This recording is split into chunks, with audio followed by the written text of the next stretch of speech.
Shalom, praise God, be the light in the world என்ற தலைப்பில் எண்ணாகமம் 30ஆம் அதிகாரத்தில் உள்ள சிந்தனை துளிகளை கர்த்தரின் வெளிச்சத்தில் காண்போம். எண்ணாகமம் 30ஆம் அதிகாரத்தில் நாம் பொருத்தனைகளை குறித்ததான நியமங்கள் தேவனால் சொல்லப்படுகிறதை பார்க்கலாம். குறிப்பாக பெண்களுக்குரிய சிறப்பான பகுதிகளும் இங்கே கொடுக்கப்பட்டிருக்கிறது. ஏற்கனவே பெண்கள் தங்களுக்குரிய சுதந்திரத்தை பெற்றுக்கொள்கிறதற்கு அவர்களுக்கு உரிமை உண்டு என்று கர்த்தர் கூறியதை கவனித்தோம். மனிதனால் உண்டாகிற பொருத்தனைகள் ஒரு நிபந்தனைக்கு உட்படுத்தப்படுகிறது என்பதை வேதம் சொல்லுகிறது.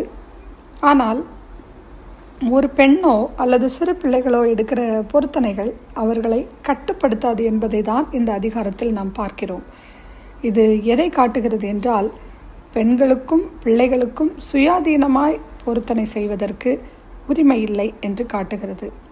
திருமணமாகாத பெண் தகப்பனுக்கும் திருமணமான பெண் கணவனுக்கும் கட்டுப்பட்டவள். முதல் 2 வசனங்களிலே இஸ்ரவேல் ஜனங்கள் தாங்கள் ஆண்டவருக்காக நேர்ந்து கொண்ட பொருத்தனைகளையும் வாக்கு தத்தங்களையும் மோசே நினைவுபடுத்துகிறார். நினைவுபடுத்துவது மாத்திரமல்ல, அவைகள் ஜனங்களால் கடைபிடிக்கப்பட வேண்டும் என்று குறிப்பிடுகிறார். பூர்வ நாட்களிலே ஜனங்கள் ஒரு பொருத்தனை பண்ணிக்கொள்கிறார்கள் என்றால் எழுத்து வடிவில் கையொப்பம் ஒன்றுமில்லாமல் அந்த மனிதனின் வார்த்தையே ஒரு கையெழுத்தாக அமைந்து வருகிறது, அப்படியாக அமைந்து விடுகிறது.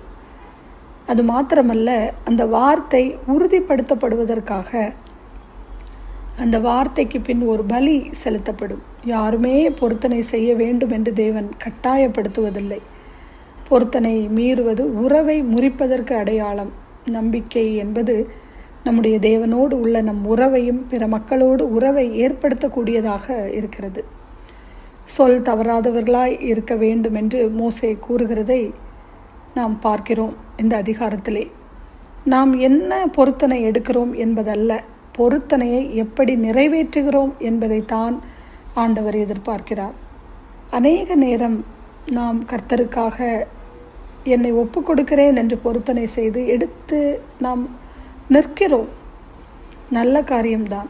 ஆனால் பொருத்தனை ஏராளம் எடுக்கிறதை விட நான் ஏற்கனவே எடுத்த பொருத்தனையை தேவனுக்காக நிறைவேற்றுகிறேனா, அந்த பொருத்தனையில் நான் எப்படி ஸ்டாண்ட் பண்ணி நிற்கிறேன் என்பதுதான் மிகவும் முக்கியம். ஏன்னா தேவன் தம்மை பரியாசம் பண்ண ஒரு போதும் அவர் அனுமதிப்பதில்லை. இன்றைக்கு நாமும் பொருத்தனை செய்து அது காற்றோடு கலந்து விடுகிறதா என்று யோசித்து பார்ப்போம். நான் அதே நேரத்தில் அந்த பொருத்தனையை செய்துவிட்டால் ஆண்டவருக்கும் எனக்கும் ஒரு உறவு ஏற்படுகிறது. அதே நேரத்தில் அந்த பொருத்தனை முறிக்கப்படுமாயின் கர்த்தர் கணக்கு கேட்கிறார். சொல் தவறாதவர்களாக இருக்க வேண்டும் எப்பொழுதும். கிறிஸ்தவர்களாகிய நமக்கு இது மிகவும் அவசியம். இதை மனதில் வைத்து கொண்டுதான் ரோமர் 10வது அதிகாரம் 9வது வசனத்தில் நாம் வாசிக்கும் போது, கர்த்தராகிய இயேசுவை நீ உன் வாயினாலே அறிக்கையிட்டு தேவன் அவரை மரித்தோரிலிருந்து எழுப்பினார் என்று உன் இருதயத்திலே விசுவாசித்தால் ரட்சிக்கப்படுவாய். நீதி உண்டாக இருதயத்திலே விசுவாசிக்கப்படும், ரட்சிப்பு உண்டாக வாயினாலே அறிக்கை பண்ணப்படும் என்று கூறுகிறார். ஆண்டவரை நீங்கள் எப்படி விசுவாசிக்கிறீர்கள்? இருதயத்திலிருந்து விசுவாசிக்கிறீர்கள் என்றால், அப்படி என்றால் என்ன நடைபெறுகிறது? ஆண்டவராகிய இயேசுவை தன் வாயினாலே அறிக்கை பண்ணப்பட்டு இருதயமானது நம்புகிறது. இந்த 2ம் சேர்ந்து செயல்படுகிறது. அதைத்தான் இங்கே நீதி உண்டாக இருதயத்திலே விசுவாசிக்கப்படும் என்று வாசிக்கிறோம். ரட்சிப்பு உண்டாக வாயினாலே அறிக்கை பண்ணப்படும். அதனால் நாம் உதடுகளினால் விசுவாசிப்பது கிடையாது. வாயினாலே சொல்லுகிறோம், இருதயத்திலே விசுவாசிக்கிறோம். இருதயமும் வாயும் ஒன்றாக இசைந்து பாடும் போது மாத்திரமே அந்த பொருத்தனையானது உண்மையானதாக அமையும். எண்ணாகமம் 30வது அதிகாரம் 3 முதல் 8 வசனங்களிலே வாசிக்கும் போது பெண்களுக்கான பொருத்தனைகளை இவ்விதமாய் அவர்களை கட்டுப்படுத்தலாம், எப்படியாக அவர்களை கட்டுப்படுத்தாது என்று மோசேயின் மூலமாக சொல்லப்படுகிறதை பார்க்கிறோம். தவறான பொருத்தனைகளை ஏற்படுத்தி கொண்டு அதை நிறைவேற்ற முடியாமல் போகும் பிள்ளைகளை தப்புவிக்கிறதற்காக தேவன் இந்த ஒரு உதவியை செய்திருக்கிறார் என்று கூறலாம்.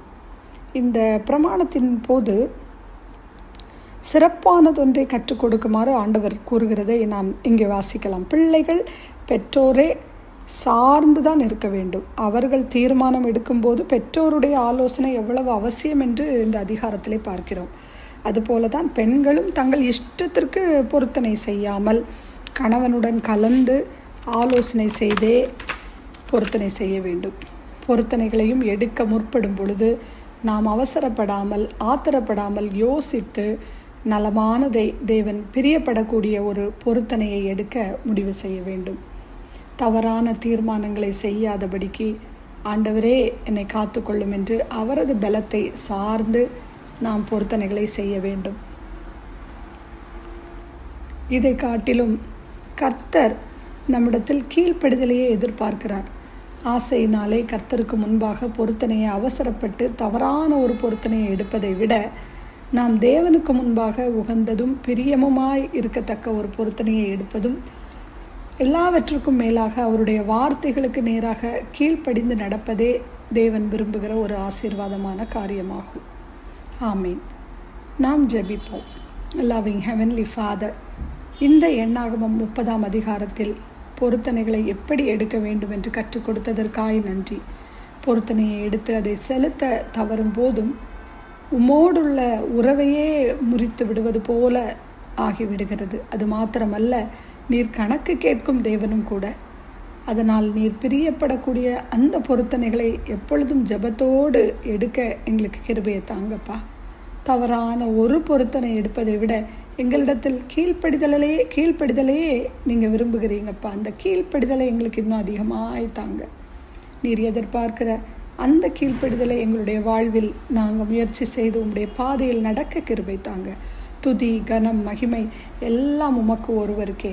இயேசு கிறிஸ்துவின் இனிதான நாமத்தில் துதிக்கிறேன் எங்கள் ஜீவனுள்ள நல்ல பரமபிதாவே. ஆமேன்.